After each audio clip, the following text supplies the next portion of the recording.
On episode 336 of the Tennis Files podcast, you'll learn how to prepare to peak in 2024 with Coach Peter Freeman.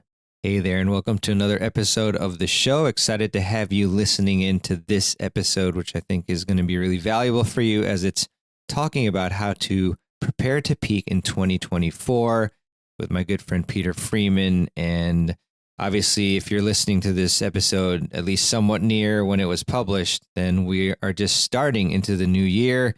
And with New Year's, we always think about what we can do to better our lives and our tennis games. And so I think this one will help you out. We talk about a lot regarding that, including goal setting, consistency, discipline, developing new skills, the concept of gratitude and how impactful that can be, and a lot more. So we try to get into, the most important concepts, fundamentals, and systems that you can try to set up to increase your chances of accomplishing what you want to accomplish in 2024.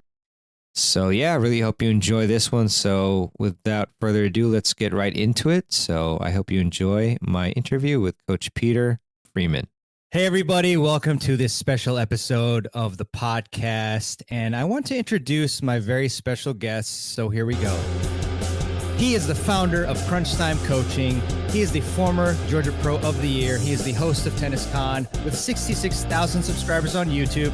My good friend, Peter Freeman. Here he is. What's going on, brother? That's the greatest thing I've ever, that's the best introduction I've ever had. Mehrban. I love it. Thanks, man. Well, we love you, man. So, it's great to have you on. How you been? Well, I'm so good. This is definitely the highlight of my day, coming onto that great music. I'm telling you. Yeah, thanks. I was really hyper at Dunkin' Donuts. I had a latte and a coffee, and some ideas came up. So I said, let's just have a little fun. Inspiration. I love it. Yeah, definitely, man. So, how have you been? It's so great to see you again. For those that don't know, actually got to hang out with Peter, Will, and Scott, from Fuzzy Yellow Balls and Player Court, respectively. And then Peter's from Crunch Time Coaching, of course. And we had a great time with the Chappelle show and really, really bonded and whatnot. So it's great to see you so soon, even though I prefer it to be live. But yeah. So how's preparations for the new year going? Oh, really good. Yeah. It's just nice. I'm doing a lot of planning for next year on the business and excited about that. And, hanging around family and experiencing the cold, which is, as a Georgia boy, I don't really like, but it makes it feel a little more like the holidays. So it's all good. Awesome. Love it. Well, today, as you can see on the screen, we're going to talk about how to prepare to peak in 2024 with me and Peter. And we were brainstorming before the show and figured that this would be a great one.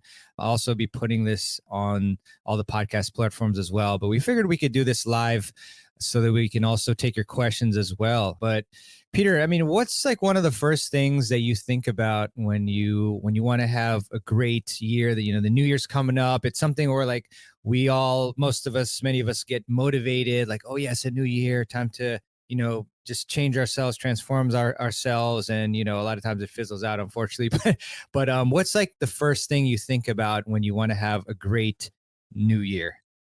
Well, the first thing I think about is what do my students want to have a great new year? So it's not really about me anymore. It's about the students. And so the first question I would ask is, what do they want? Do you want to get better at something? Is there something new you want to add? Is it about just winning as many matches as possible?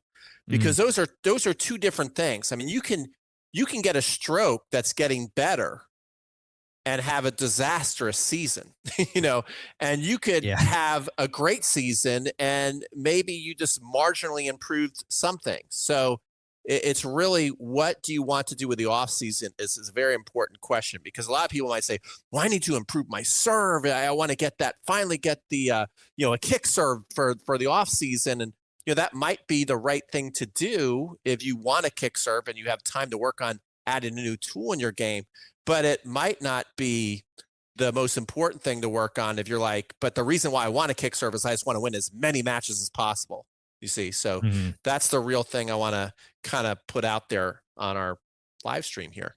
Are there ideal goals? Like, is there one better goal than the other, or is it just like what do we feel internally is the best for ourselves? Or I mean, what do you think about that? Should it be about winning? I think it really comes down to the individual and what, because especially we are, at least me, I'm coaching totally obsessed adult tennis players. That's who I'm talking to. So it's really about what is going to give you the most satisfaction, the most enjoyment out of your time on court. For some people, it's just like, I do all this so I can win matches. That's what it's really all about. And other Mhm. people, like I remember this one guy I taught, which I thought was a beautiful comment he made. He's like, Pete, I don't care if I win or I lose. I just want to play beautiful tennis.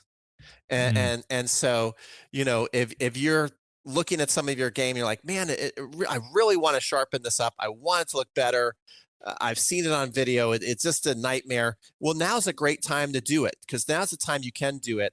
I just watched a video actually on off-season training, and it was a great video by the tennis mentor. If you've never seen his videos on YouTube, he's awesome, guys. Go check him Yeah, out. he is. And he was able to work with Liam Brody and his coach, and they were doing off-season training. And the coach said, "This is the time where gains are made in the off-season. It's a very important time for the players. They've only got a month and a half to do it, and it's a time where you can improve things, where you can change things." He said, once the season starts, it's about maintaining stuff. You really can't work on new stuff. You just don't have that time. Now, that doesn't mean, though, that you can't be improving during the regular, season on Mhm. tour. Because as we know, Mhm. the pros, you can see it. They get hot, they get cold. And so they're obviously doing something. Something is happening, even though they're in season play, to be able to get on a hot streak and start playing better. But it's not necessarily, you know, changing their form a little bit, which you're thinking, well, do the pros actually do that? And if you look at Roger Federer, Rafael Nadal, and Novak Djokovic, you take a look at those guys from the beginning of the time they were on the tour to when they're, now and Roger's gone and who knows what Rafa's going to do. Their strokes are actually different. So they Yeah. changed their form, and they probably did a lot of that changing in the off season. Yeah, yeah. And so is it ideal for us then, like, the time that we're playing the least amount of matches, is that when we should be focusing on the technique portion? And then, we can do like the mental and maybe some strategy. Of course, off season as well, but like maybe more suited to like when we're like busy, we can still do some of that. Definitely form would be one of the things on the top of the list if you want to clean up some technique. But on the top of everybody's list, before we get into all that, you see how we kind of always gravitate towards that. Uh, the number one thing that Brody's working on, that all the pros are working on, and that everybody needs to work on is getting the body stronger. Boom. Look at the comment there. That's Yeah, pretty close. Byron. yeah, Byron, that is My it. buddy there. It should be on getting the body strong and ready for play. Now, here's one thing. I've actually been calling my VIPs, which is kind of cool, inviting them out to what I call hyper focus camp, kind of giving them the first dibs on that. Email me if you're interested in coming train with me next year in Atlanta, guys, if you're watching this. But it was kind of sad. I would say half the people I got on the phone were battling an injury. Yeah. Right. And everybody that I said, well, how'd you get injured? I was playing tennis. And I'm not saying that, oh, well, they definitely were not taking care of their body. I'm not saying that, but when you're out there playing tennis as your main exercise, or if you're not building your body strong on the off season, there's a good chance, because tennis is tough on the body, there's a good chance you're going to get hurt. And a lot of these injuries were kind of serious that people were dealing with. So we kind of don't take it seriously enough. Yeah, I agree, Peter. I mean, it's something where a lot of players, they'll have injuries, and instead of addressing it, they'll just keep playing, and almost even have like a warrior mentality, but not a smart mentality where, I'll just play through it. And then all of a sudden, you get a lot more injuries, more serious injuries and whatnot. So like, it's really important to address these problems and, seek an expert or do something about it. I was talking with Peter before this podcast episode, and I've been getting, some heel pain after tennis and, plantar fasciitis. So I got a like a night splint boot sort of device, and been using that, and it's been helping definitely. So yeah, I mean, that's something that, tennis is a lifelong sport, and you want to be able to play it for a long time. And if you don't prepare the body, you don't do your dynamic warm up, which I've got a YouTube video on that, a routine, and I'm sure, Peter and others do as well. If you don't do that, if you don't, stretch afterwards, take care of the body, then you'll be in bad shape and you won't be able to do the things that you want to accomplish. So that's really big. Mehrban, can I turn? You can come back to me in a second, but can I turn around on you for a minute? Sure. Yeah. Okay. Because I know that you actually do still play a lot of leagues and matches and everything. And so what are you thinking about right now? Because I know you also actually work very hard on your game. What are some of your goals for next year? What do you think you need to improve? Are you thinking about technique at all? Or is it just about fitness, hitting a lot of balls? What do you think? What are you looking to do here in these next couple of months? Yeah, I'm really glad that you mentioned that, because, it's like, I do have goals, and, I'm trying to set up systems that'll help facilitate those goals, because that's really important too. A lot of us have the goals, but then we don't have systems. So then they just kind of fade away. But yeah, I mean, for this upcoming new year, and I don't know if people have heard, but I actually got bumped down to 4-5, and I went like 14-5, sorry, something like that. And then won all my 5-0 matches, included at sectionals, and still got bumped down. That's weird. So it is weird. Yeah, I was self-rated for some reason. I think because I didn't play men's for a couple of years. But anyways, that being said, that I mentioned that because it kind of plays into things. But yeah, my goals for next year are to make at least one nationals for USA leagues. Obviously, I'll have a pick of some strong teams, and then also to improve my second serve as well, get more velocity and spin on that. So like, as part of like a system, which I wanted to talk about too, is like, when you have the goal, then you want to set something up. Like for me, it's going to be 3 mornings a week. In the mornings, did I say that right? 3 times a week in the mornings, I'm going to go with a basket of balls and hit 100 second serves. So you kind of want to make it so that you have the schedule, and then you block it in your calendar as well, and then act on it. So like, that's like pretty much one of my biggest goals. I also do want to shore up the backhand a bit as well with the technique, and also play more aggressively, generally speaking. So yeah, those are some of the goals. I think one other one too is to improve my singles game as well, because I've been playing a ton of doubles. That's just how it is in 5-0. You only have 1 court of singles, 2 courts of doubles, and so you usually have your best singles player there, which is sometimes like almost like a 5-5 really playing. So I played all doubles, but yeah, singles, got to get used to that again. It's definitely a bit of a different game. So yeah, those are some of the goals I have. So it's really important to do the planning and the time blocking, and then the executing as well. So yeah, that's the answer. Peter, what do you think? I think it's a great answer. And there's one thing you said that is certainly not a wrong answer. But I do think that what I want to also say to everybody, and I know mehrban is in a cold part of town. I went to school in DC. DC in the winter is freezing. Right. And unless, and I don't know how much access he has to indoor courts, but I'm sure there's gonna be a lot of days where mehrban goes, it's too damn cold. I can't practice, or it's raining, or it's snowing, or it's like super windy. Right. Well, let's just say there's normal people who will normal say that. People. Normal people. Yeah, because lots of people right now are going to be living in cold parts of the world, and even Georgia's got kind of cold last couple of weeks, where I haven't wanted to go outside and do much or film anything. Sure. So a lot of people, when I do these challenges, I'll do a number of challenges during the winter, and a lot of them are like serve challenges, technique challenges, and I'll get a lot of emails and messages like, "Oh, I love your challenge. It's great. It's going to get warm in a couple of weeks, and hopefully I can go out there and practice." And if you really want to make a change, do not hit a bunch of balls, because once you put the ball in play, whether you're doing a serve, whether you're doing a forehand, whether you're doing a backhand, even if there's not much pressure there, you're going to have some degree of your old habit creep in, because even Yeah. if you say, I don't care if I miss my second serve, I'm just going to practice the new thing. It's impossible, I think, pretty much not to care. Most people are going to be making some sort of adjustment that goes back to comfort and old habits. And unless they're filming themselves, which most people are not, they're not realizing that they're really not making a change. And especially if you go and hit enough balls, like, I don't know, mehrban, I'm not gonna let's just speculate. Let's just use you as an example and say you have the reason why you want your second serve to get better is you got a technical flaw. You could go out there and get on a roll, after 5-10 minutes, your body warms up and you're feeling confident and you're starting to feel the ball. And you're like, man, I think my second serve is like really, really improving because, I just made all these serves in a row.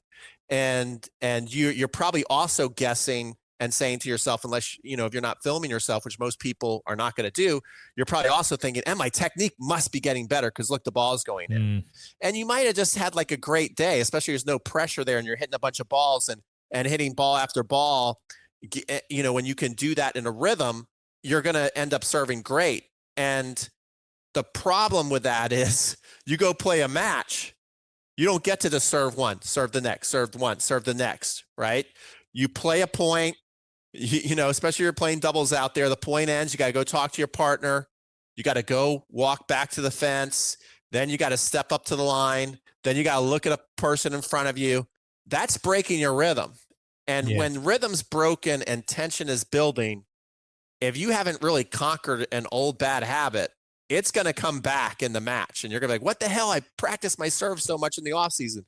But if that same glitch is there, it's still going to be the same in your matches. Yeah, no, definitely. It's very, very difficult. I was scrolling my phone because I just wanted to show you, like how I take pictures or videos of like all my tennis serving. It's not really getting good for you. Not focusing actually, but yeah, it's not focusing, but we get the idea. Yeah, that's great. Yeah. When I get on the court, like I've got my tripod with me and I film my serves and just make sure like what's going on here. But yeah, I can't agree more.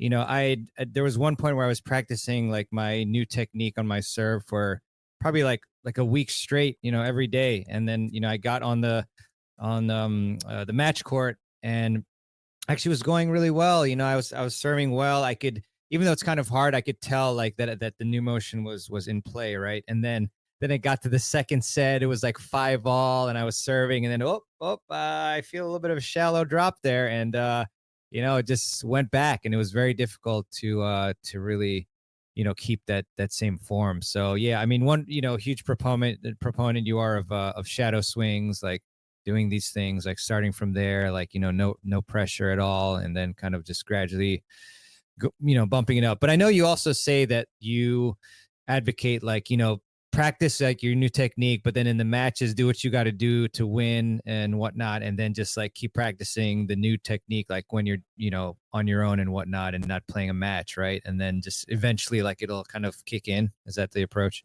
Yeah, that is the approach. And especially when we're in season, if you still want to. So now's a great time to get a head start. If you're out there listening to this and we're saying certain things that are like really hitting home, like, oh man, yeah, I got to work on my serve technique or my backhand technique is this way off. And I know that's the reason why the ball floats when I try and hit a nice return. This is your time to really dive deep on technique and also progression learning, and even play some practice matches where you don't care, where you do try the new stuff. And the further along you are in the process, you can maybe try and play a complete match with a new technique. The more you're kind of learning something new and you're having to think about it a lot, it's really in that early stages of conscious competence. Then maybe you just go, okay, I'm going to do it 3 points in this set. I'm going to try the new thing. So it's all about where you are on the curve as far as getting this stuff down. If you feel like you're at the end of it and you just need a couple tweaks, you can say, I'm doing the whole match with the new stuff. And if it's brand new, just kind of give yourself a handful of points. You're like, I'm going to try it on these points. And then you have a chance. But now is the time. This is the time to do it. Now's the time. Boom. All Unbelievable right. timing there. Just wrote the same thing. That's cool. That's cool. Peter, so, I had mentioned this before, how like our goals just seem to, we have them and then they just kind of like gradually fade away, which is very sad. But like, what do you think are some of the biggest problems like that cause us to not reach our goals? We have these shiny new goals and then they, we never reach them. So like what, cause that's big thing we need to keep in mind, these principles that you're talking about, that you're going to tell us about. So what are the issues there? I think, I'm good at this one thing when I'm in charge, and then when it's my own life, I'm not good at this one thing. So I Mm, understand the students, right? Because yeah. there's certain advice I've gotten in my life where the person who I know is at a different level than me, a higher level, Mm, will say, Pete, just do A, B, C. That's it. Just like A, B, C. Just do that. And I'll hear it and it'll make sense. And then all of a sudden, I like go to start doing A, B, C, but I'm like, yeah, but like if I also did this, wouldn't that be better? Or like B kind of seems like a waste of time. So I'm going to skip B and I'm just going to go right to C. And and then all of a sudden you look down 6 months and you're like, I still really am kind of living my life the exact same way. I didn't really change mm, anything. And like I'm doing a racket drop challenge right now. And I am just like for day 2, which I think is the most important day. And I know people listening to this can't see it, but for the people watching this, I basically have a brush in my hand, which is a tennis racket, and because most people do the waiter tray, right? So I'm showing everybody right now the waiter tray, and I just want to see if people can strike a pose, get the racket on your head so you can feel the contact, get a weak wrist, make sure that you are palm down because that's the key. Because most people are palm up, palm down, and be able to strike that pose like that. Now, even though I've clearly said that that's what people should be doing on day 2, and that's all I want to see, most people are either A, still sending me a video of their complete serve, B, mm, still like doing a complete shadow swing and they don't have the shadow swing down. And then the only one so far who has sent me exactly what I want, she is. And so I'm like, okay, this is great because she's doing exactly what I want her to do. She's doing the drill. Now we can get somewhere. Everybody else is this kind of noise. Like you're not even doing what I'm asking you to do. But mm, this one lady who sent it, I'm like, now we can work because she went to put it on her head, but she was like too low on her head and she was up like that a little bit. Again, if you're mm, listening to this, I apologize, but I'm showing that basically she had it's her too far down on her head and she was here. And then also when she did go to swing, she brought her non-dominant hand away and brought her chest forward. So now I can show her, hey, now you're doing the exact drill I want, but you still don't have it right. And lots of times the most basic elemental things that you need to get down, you kind of look at it on a video and go, oh, okay, that makes sense. That looks easy. I don't think I need to work on that. I've got that. What's step 2?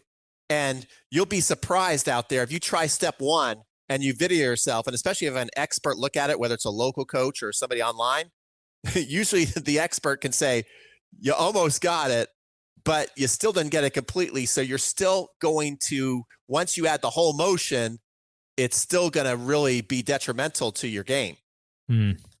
Yeah, yeah. So it's like people are, they're not A, doing like the steps that are instructed, and B, like just kind of like, yeah, they're just not really focused on what they need to do. Like they're kind of all over the place. Yeah, they skip steps. They Yeah. start out kind of focused. Like I'm going to focus on this one thing, but then they usually add their own little Mm, nuances to it that they think is still good, but it's not exactly what they should be doing. So mm, if you want to really improve in an off season, especially a technique, you need to be doing the exact things that either your local coach or an online coach is showing you. If you believe that they know more than you and are telling you, look, this is what I want you to do it just like this. Most people will not do it just like that. And this is in yeah. all facets of life. I mean, I'm guilty of it all day long in a lot of things, aspects of my life. Hmm. One other aspect of achieving your goals and peaking is consistency, right? Like the people who show up every day are the ones that are gonna really get to where they want to be. And you hear like all walks of life, like you were referring to, like they're saying like it's consistency is what you need to do. So like the problem with humans in general is that they're like their brain, they're lazy, like they want to take like the easiest route possible, like have the most comfort and things like that. So, sometimes when you think to yourself like, oh, like I'm going to have this fitness regimen, but then you think, oh gosh, like oh, it's going to be an hour of fitness and it's like cold and rainy and this and that. So like, one technique that I find to help me with consistency is to trick my brain by giving it like really small amounts. Something like, okay, I'm just going to work out for like 15 minutes today. That's all I need to do, things like that. I'm just going to surf for 20 minutes. I'm just going to work on my mobility for 10 minutes. And when you tell yourself, just try that. Like when you tell yourself these small little amounts, it seems like so doable and so easy that you will start it. And the biggest thing about toughest thing for people to do is to get started. So once you get started, and you do it, then you can tell yourself, okay, maybe a few more minutes. So I just find that, related to consistency is this trick that I like to use. Like, have you ever tried doing that? Oh, absolutely. Yeah. I mean, so right now I have a personal trainer, which is kind of fun. And then I also when I'm not seeing my personal trainer, I do Tabata workouts where the timer's on for 25 seconds and off for 10 seconds. And I do 20 rounds, which takes about, I don't know, 7 to 10 minutes. And I like always know I can get through that. And then and some days that's all I'll do. I'll be like, okay, my body feels good. My mind feels fresh. And I got to go do some work stuff. And then other times I'm like, Yeah. oh, wow, that 20 went by really quick. And I got some extra time. Let's do another set of it. And then, so sometimes I'll do 2, 3, 4 of those. Other times, lots of days I'll just do one, but at least I did it rather than, again, laying in bed, being intimidated by going, oh, I got to get there and do an hour. Yeah. Great techniques that you're doing there. Kudos. And then, you also talked about this a little bit in the beginning, but I think a lot of players, like they feel kind of stuck.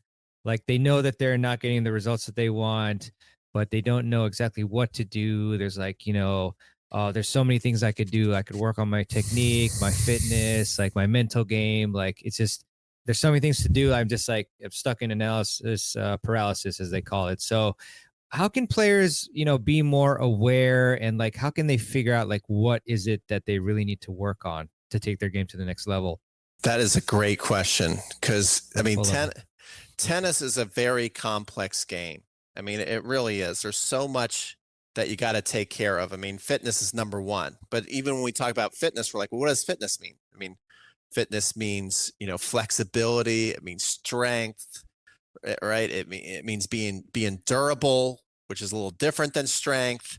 And then performance wise, we got to be able to get to balls and have fast reactions. Like all these are different skills you have to be working on in the fitness realm. And then there's the endurance level, which is, lasting, a 3-hour match out in the sun, and then being able to, maybe do it the next day if you play a weekend tournament or something like that. So, I mean, there's so much to focus on, but I will say one general thing is no matter how much you train, you're not going to, unless you already are there and close, you're not going to be a pro.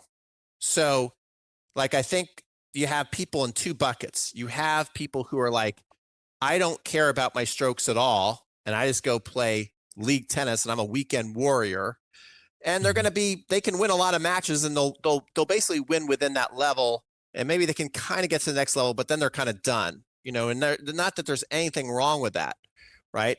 And then you have the other side of it where they're like, man, I don't want to play like that. I want to improve. I want to hit like the pros. You know what? I want to hit like the pros. And the great news is anybody can develop perfect technique on anything. So that's the good news for you guys. So if you want to hit more like the pros, you absolutely can. But your tolerance level for shot making is never going to be as high as the pros. The pros can run for a ball that's hit, 80 miles an hour off the court. They're running. And if they get there on time, they get grounded, they can hit as hard as they want back in the court and do that all day long because they're training much more than you. Their technique is better than you. They've been doing it since they were a little kid. So what I tell people, and this will help you play a lot better in your matches this year if you can figure this out, make what you cannot hit. Hit what you can hit, right? So if you see a ball there, you got to start to know your game. You've been working on this new forehand. Really pay attention to when you're making it and when you're missing it, right? So if you get a ball at a certain pace, a certain type of spin at you, you're in the court area, like you got to know, like, okay, when I try and hit my Novak Djokovic forehand, I am money when the ball comes at this kind of pace. When it starts to get out of that spectrum for you, you've got to be aware of that, concede to it, and go, I'm just going to make the ball back and play. Because the great news is, if you just make a shot back and play, see, when the pros, even the pros win a lot of points just by making another ball, even hitting the ball kind of underhanded and pitching it back in. They win a lot of those points. But there certainly is a lot of pros who can knock you out for leaving a ball hanging, to where, like, okay, you leave it hanging, it's over. There's not many recreational players that are going to make you pay for it over and over again. They might sometimes, but if you can just make a ball back and play, you're going to win so many points by doing that. So really understanding what you can hit and what you should just make, I think will help everybody here, no matter what kind of technique you're trying to use. Yeah, definitely, Peter. You made me think about, practice match I had actually with Byron, who's on here in doubles. And just like, there was one big point where I just scrambled and just, ran and got the ball and just got it in the court there somewhere. And, playing against great players, but they still, like, they missed the volley wide. And it's like, that was, it was a big point in the match. So yeah, just making one more ball definitely doesn't hurt. No. Yeah, definitely. One thing I want to talk about too that's really underrated is just having gratitude, because I think that a lot of times we just put too much pressure on ourselves. We think like we got to win this and that, like, or you're having it almost seems silly, like when you think about it and put it in context. It's like you're able to play, these matches at like really nice clubs or whatever, and then while you have so many other people who are just like, on the street, or like they don't have tennis rackets and courts access, and like, we're living, great lives, like by being able to play tennis. And like every single time that I've been playing a match, and like I feel bad for myself, and I think about like how grateful I am to be able to play when others cannot due to a lot of unfortunate circumstances, like I immediately just am more relaxed. I play a lot better. So it's probably not one thing you expected to hear, like when thinking about peaking in 2024, but I think it's like a very essential, principle to keep in mind. So what do you think about that, Peter? Well, what you said actually just reminded me of, I watched Leila Fernandez Warm and Fuzzy episode last night. And one thing that was kind of, I thought great is, and I was surprised, the guy asked, well, what do you dream about? She goes, I dream about tennis. And she talked about how much she loves tennis and how grateful she is for it. And then the guy basically says, well, what do you love about tennis? Why are you dreaming about tennis? What is so enjoyable? And she just talked about, being calm through the chaos, and that there's so much that happens on the court, so many lows, so many highs. And it's just such an exciting ride for that hour to 2 hours out there. And yeah, I mean, sometimes as a tennis player, we can certainly dread it because of the nerves and because of not performing at what you expected to do. And so that can definitely put you into a tailspin of emotions, a lot of them negative, a lot of them ungrateful, a lot of them very self-directed in anger.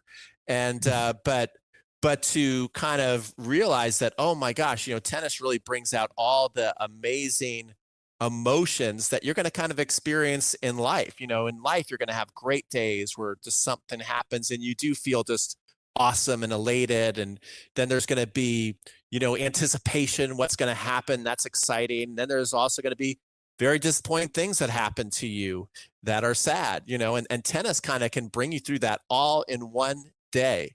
And so to kind of be grateful for that, I think is really important. Yeah, definitely. Leila Fernandez. Yeah, such a nice person, and also Filipino, which my mom is, which is cool. But yeah, Warm and Fuzzy. That's really cool. So I don't know why I didn't know about this show for some reason, but okay, it's on Tennis Channel, right? Yeah. Yeah. Okay. Tennis Channel Yeah. Podcast Network. So I gotta Yeah. plug Yeah. in Yeah. with it. She gives a very cute, heartwarming interview. I thought she did great. Got it. Cool. I'll definitely link that show in the show notes. Discipline, Peter.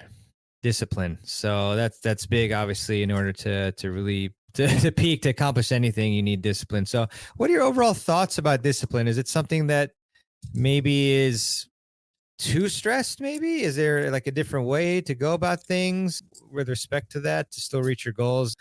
Because I guess kind of what I'm trying to put into words is like, there's discipline, but then there's also maybe like, are you maybe not doing the right thing, or you're not having the right attitude that is causing you to not like what you're doing?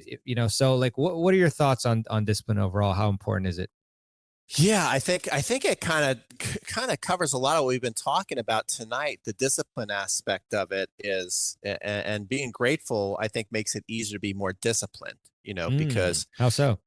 well, I'm doing this racket drop challenge, and one of the people actually came on video, and he's like, "I really hope this racket drop challenge." He's a super nice guy. I mean, and every time I'm saying stuff like this, guys, realize that I feel the same way with a lot of things in my life. But he's like, I'm gonna give this racket drop challenge one last go, and if it doesn't work for me, then I'm just gonna forget it. So to me, that sounds like he's putting a lot of pressure on himself to where it's gonna be hard to be disciplined, because he's already planted that seed. Like, gosh, I don't think this is gonna work, and I'll try it. And if it doesn't work, then I just realize I can't do this, so I'm gonna quit. And I said, as you do this racket drop challenge, number one, follow the steps exactly like they're laid out. That's what I told him. And I said, and rather than hoping that you get this racket drop down the right way so that you can then use it in the match and putting all this pressure on yourself, I want you to enjoy the process of the moves. Like, enjoy it like you're taking like a Tai Chi class. You know how that you see the people in the park and they're doing the moves, and it looks very peaceful, and it's as part of their process. Well, as a tennis player, if you looked at shadow strokes and progressions too, not almost like yoga poses and Tai Chi like combined, if you did that, I bet your strokes would improve a lot. Because even the people who do a shadow stroke, like, I see what y'all are doing because y'all send me videos. Like, they'll do one shadow stroke, two shadow stroke. First of all, the whole thing, not broken down progressions, and then they'll take a ball and they'll throw it up and hope that it all worked. And like, I want you to treat it like, okay, I'm just gonna like hold this pose for like 10 seconds, and I'm gonna do that 10 times. Then I'm gonna add another piece to it, and I'm just gonna enjoy it. It's gonna be peaceful. It's gonna be like yoga, and it's just part of my daily ritual because I love the way that strokes look, and it's very artistic. And I will say maybe that's one thing that I had going for me now, looking back, is I really love to compete, but I also just thought the moves of tennis were very artistic. So I always loved to shadow stroke, and I would do lots of like movements in front of the mirror because, we didn't really have the cell phones going on when I was growing up. So I would always do the moves in front of the mirror, and if it looked good when I was doing it, it was very pleasing to me. So I like to do it over and over again. Love that. You made me think about a video I just saw today. I know you're a big fan of him too. Milan from 10 Fit Men. And he just posted one today where he was like doing these shadow swings, like and bouncing up and down these steps, and like it's amazing. Doing, like, I saw that too. Yeah, lunge volleys. So yeah, he's great. Had him on the podcast a while back, and you've obviously worked with him too. So really good stuff. Also, a lot of great nuggets in there, Peter. I mean, you talked about enjoying the process, because we've heard a lot of people who, they've accomplished like the big thing they wanted to do, and then the next day they felt like empty inside and just like, what's next sort of thing. And so that's why it's really important to enjoy the process, focus on the process. My college coach, when we were at UMBC, Keith Purrier, he told me after it was a big loss, my first tournament, first match actually in college. I played a fellow friend who's from this area, and I was up 6-2, 5-1, and I thought about winning my first college match, and then of course I lost. And I never forget. He told me, you got to focus on the process, not the results. And so that's a key thing. Just keep thinking about the process, planning, executing, and then, get it eventually. Improving 1% each day will get you, what was it, 27 times better or something like that at the end of the year, or some stat like that. But no, definitely really important. Any other, sorts of principles or ideas that we need to bring into 2024 to make sure that we're able to peak? Well, I think you just kind of also hit on something big, that 1% better. And it's really understanding what that means. And of course, a lot of people who didn't play sports at a high level but are now really into tennis, they maybe don't understand that and how big it can be. Just to give you another idea, I watched The Quarterback on Netflix, and Kirk Cousins said something that stood out to me. He had somebody, and he was just working on one aspect of his game. I think it was a fitness thing. And he said to that person, he's like, I told them, if I can just get 3% better in this one area, that is going to be huge for me. And so they really live by that, and they really mean it.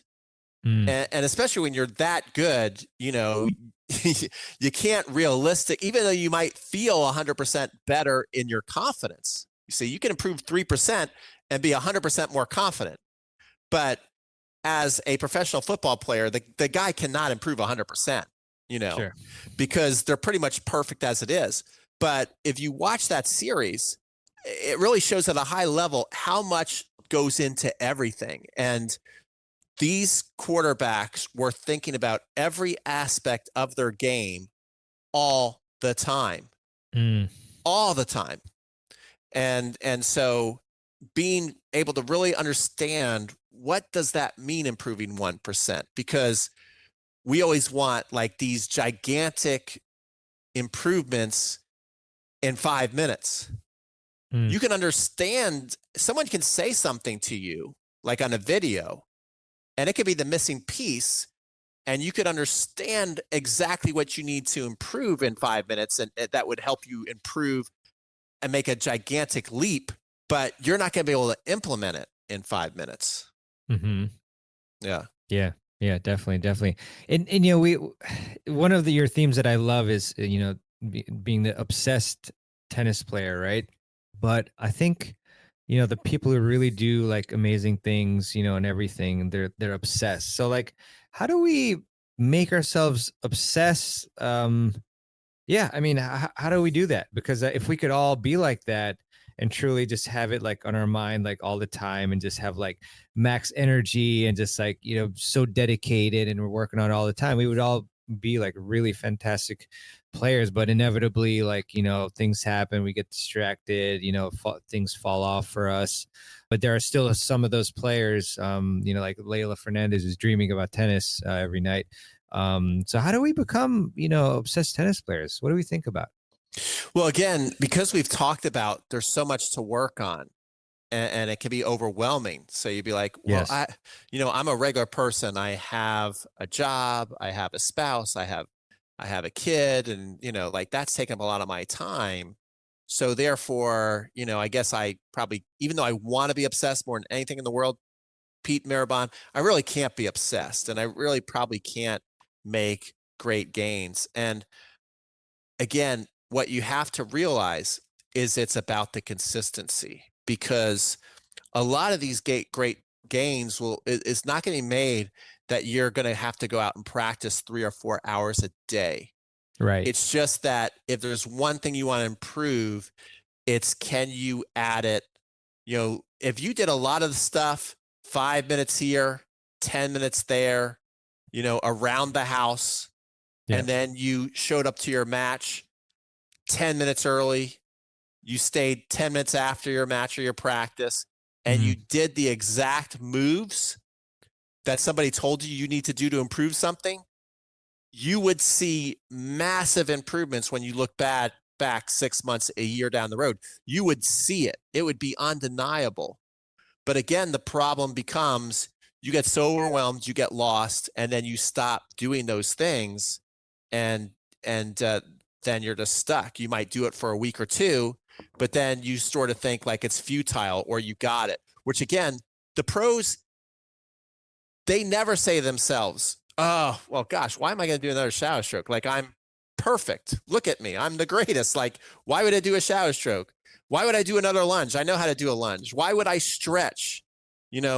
Why am I warming up with a medicine ball? Look at me. I'm the Carlos Alcaraz. I'm ripped. I don't need the medicine ball today. But they live by those rituals, and they do them. They all of them. If you watch them practice, it's very, very little simple things that anybody can do. It's just that they do it and we don't. Yeah. 100% agreed. Like what Arash said there, to become obsessed, you have to love all the little things you're working on. Shout out to him, another great player that I play with here and there. So we do have a question that I want to go back to. So Christine, let me know what you think about this, Peter. One usually can't learn a new movement without making a video of yourself doing it. You may think you're doing something different and you're not. You have to super exaggerate the new movement. I pretty much agree with all that. What do you think? 100%. I mean, she nailed it. And that's the thing. A lot of people will do things and they're not filming it, or they'll film it and they don't catch it. And they'll think like, because they're in the neighborhood, but each little piece of your stroke, especially the serve, like it's so complex. If one little thing is off, it's going to throw everything off. And so each little piece has to be perfect on its own, just like learning a dance move before you can put the whole thing together. Yeah, 100%, man. Let's see here. Yeah, Byron said, my dopamine definitely gets kicked to the ground when I feel like I don't play well. I like what you said. He was referring to gratitude. So yeah, most definitely. It's really important. Richard, performance is not artistic. Is it in competition? I'm trying to decipher that. Performance is not artistic. Is it in competition? Well, I think maybe he's saying that, you don't have to play beautiful tennis to win in competition, if that's what he's saying. And he's 100% right. And that's what I said in the beginning, like, what's your goal for people? And it's to ask them, well, what do you want to do the most? Do you want to get a certain stroke down that you don't have, or do you want to win more matches this year? And then if you look at that individual, you might determine, everybody's different. You might determine on one person, well, even though you want to win more matches, like, we got to make this forehand look better so that it will hold up in a match, and that will help you win matches. But as Jorge Capistani really pointed out so nicely, there is a range of acceptability. It might not be perfect, but if it's acceptable, if that person has a range of acceptability on most of the shots, then I'm probably not going, well, gosh, we really need to improve your technique for you to win these 3-5 matches this year. No, it's probably a lot of other stuff that we can do, just a little bit here, a little bit there, a little strategy, a little more fitness, a little more court awareness, certain drills that we know that they're going to be in that winning position all the time, and just making them really feel really comfortable in there, that will be enough to win the matches without having to look amazing to do it. Yeah, good stuff. One other concept I wrote down, Peter, is getting outside your comfort zone. I think that really applies to even discipline as well. Like, like sometimes it's not comfortable to do something that you need to do, but you have to do it. And so, but yeah, it also applies as well to like trying new skills. Maybe you're 3-5 and you don't really poach at all. So maybe you want to add to your toolkit, how to poach, or maybe even the I formation, serve and volley.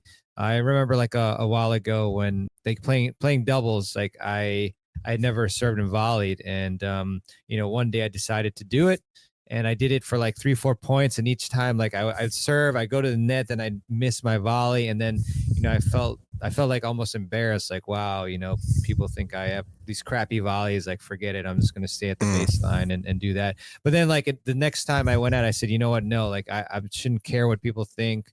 I'm just going to serve and volley, every time that I play, every time I serve a point. And, gradually I caught on and I got it. And by stepping outside of my comfort zone, I was able to then create and develop this new skill that's obviously comes in handy. So yeah, what do you think about the importance of getting outside your comfort zone and learning new things? I think that's extremely important, and just like you said, it's adding these little tools along the way that Yeah. ultimately make you a better player, and really understand where are the right tools that you need to work on.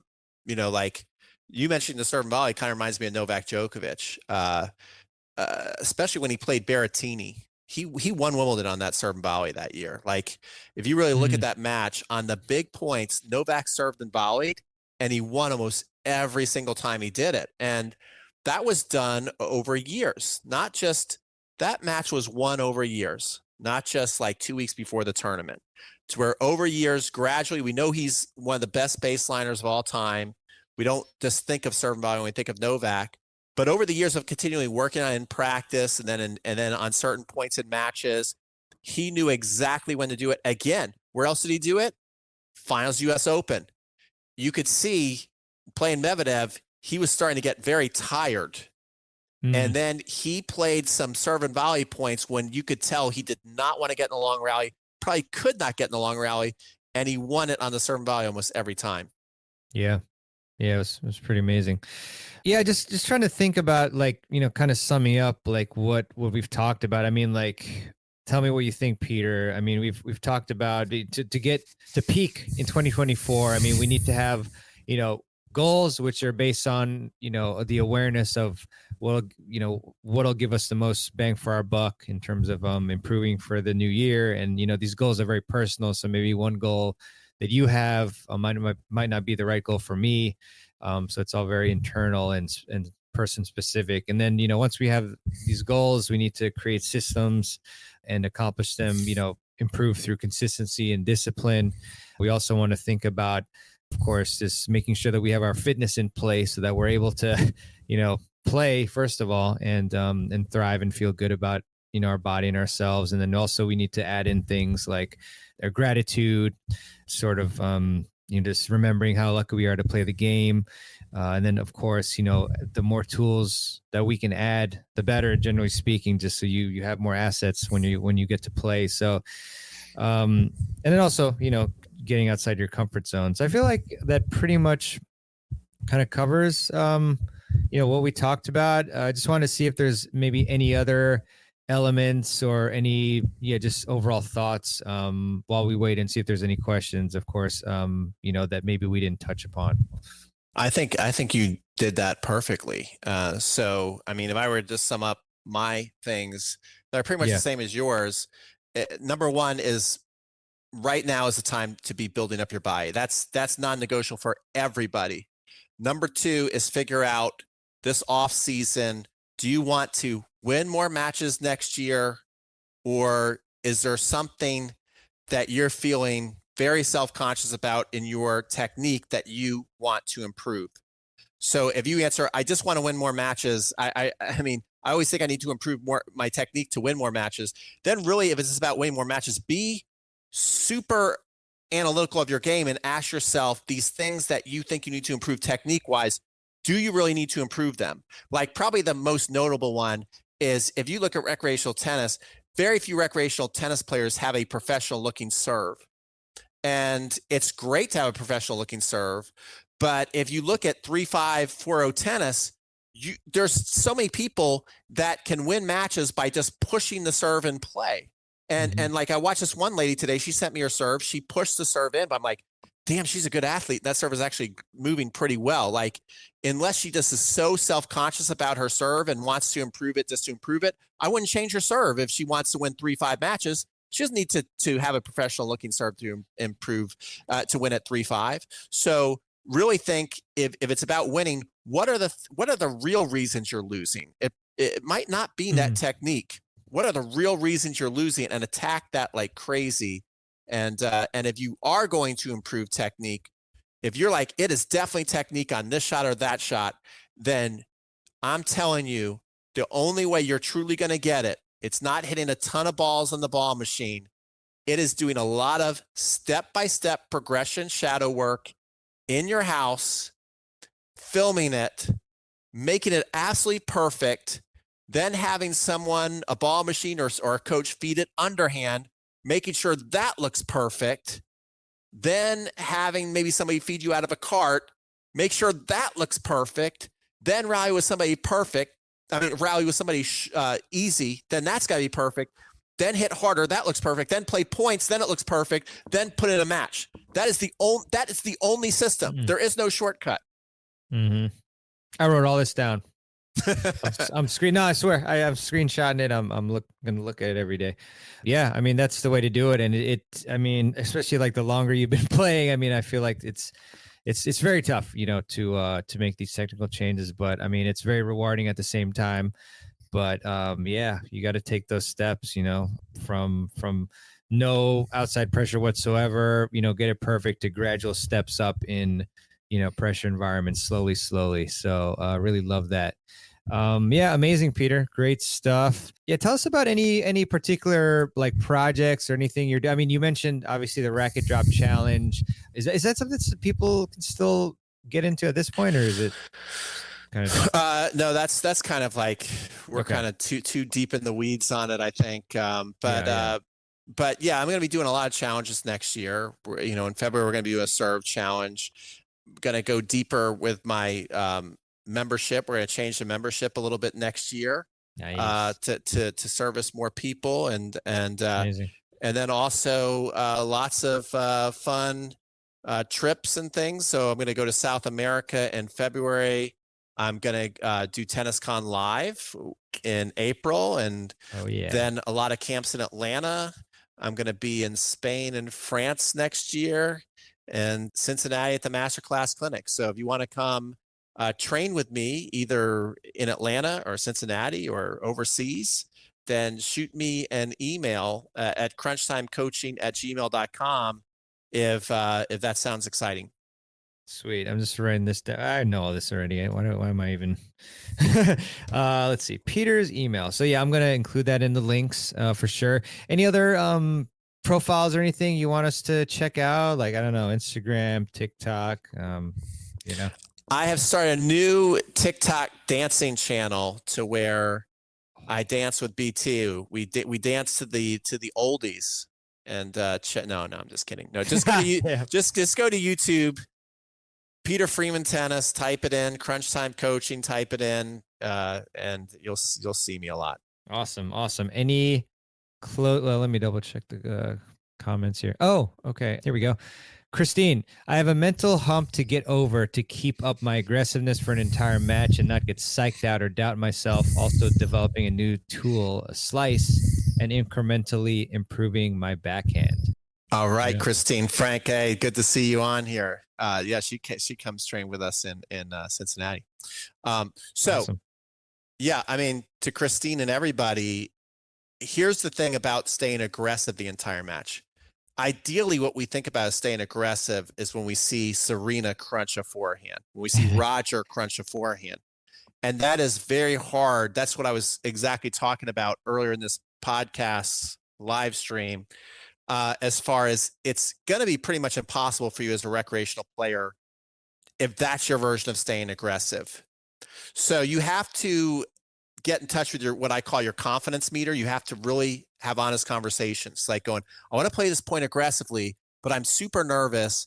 And if I'm going to be honest with myself, I don't actually believe I'm going to make this forehand. I might yell at myself to make it, and I might be frustrated and goading myself on to just hit the damn ball. But if that's the way you're talking to yourself, you're most likely going to miss the ball and go into a spiral. So does that mean you can't be aggressive? No. Like, I love what Christine's saying there. I'm also working on my chip. Everybody here should be working on their hitting skills and their pushing skills. Their pushing skills is a chip. So it's a big point. Your opponent has a hamburger for a second serve. And if you're like, well, I'm too nervous to swing through it and hit a winner, but I've developed this chip to where I'm going to chip and charge and come on in, that's still pretty darn aggressive play. That puts a lot of pressure on your opponent. And a lot of times that's a lot easier to do under pressure than, hauling away with 80 to 90% racket head speed at a ball. Yeah. Yeah. Very wise words, my friend. Okay. Well, looks like we've reached the end of the show. I do want to ask you if you have any last words of wisdom or thoughts to leave us before we adjourn for this session. Great. Glad you asked me that. I've got a 30-minute. No. Oh my God. Damn. Okay. Cool. Well, Peter, I always really enjoyed chatting with you and making contact with you. And yeah, you always do a great job. You did a fantastic job with TennisCon. Gotta give you kudos again. One of I think the best probably that, in terms of, numbers and everything, content that you've done. So really fantastic. So yeah, everybody go and check out crunchtimecoaching.com and also Peter's YouTube channel. As I did in the intro, I mentioned 66K subscribers. That's no joke. That's amazing. And so many great videos. I watch them all the time. And I think you're on Instagram as well. And so check out Peter's stuff. You will definitely thank yourself for it and thank me for it and him as well. I have one more thing. If you are on my email list, we're doing 12 days of tennis deals starting tomorrow, where you're going to get discounts. So I'm starting with the Legends Guide Tennis Mastery, which is going to be a 76% discount. So follow my emails. Dang. Yeah. Oh, dang. Yeah. So they can go to your website, crunchtimecoaching.com, and sign up for the newsletter, right? Yeah. It's basically like my premium content. You can use them as stocking stuffers. Nice. Awesome. Yeah. Definitely take advantage of that too. It's a pretty sick discount. Awesome. Sweet. Okay. Well, Peter, thanks again. We'll connect again soon. And for everybody, really appreciate you listening. And really, we wish you all the best in achieving all your goals and having a very happy and prosperous new year. So be all the best. And thank you, everyone. Thanks, Peter. And we'll see you next time. All right. I really hope that you enjoyed my interview with my good friend, Coach Peter Freeman from Crunch Time Coaching. Definitely give him a follow. We'll have links to all the links that we mentioned in the show notes page. And if you did enjoy this episode and got value from it, then I would really appreciate it if you would leave a review for the Tennis Files podcast. And you can do that by going to tennisfiles.com/Apple Podcasts with an S at the end, or you can leave a review on any podcast app of choice that you use to listen to the show. We just find that Apple Podcasts, it does the best in terms of giving the most visibility to the show and so forth. So that is definitely the preferred platform, but any platform that you can manage is fantastic with me. So thanks so much for that in advance, if you haven't yet. And also want to leave you with a quote, as I do at the end of every show. This one is by Hiral Nagda, So very cool name there. And Hiral said, "Right at the end of the road, a new way will be revealed."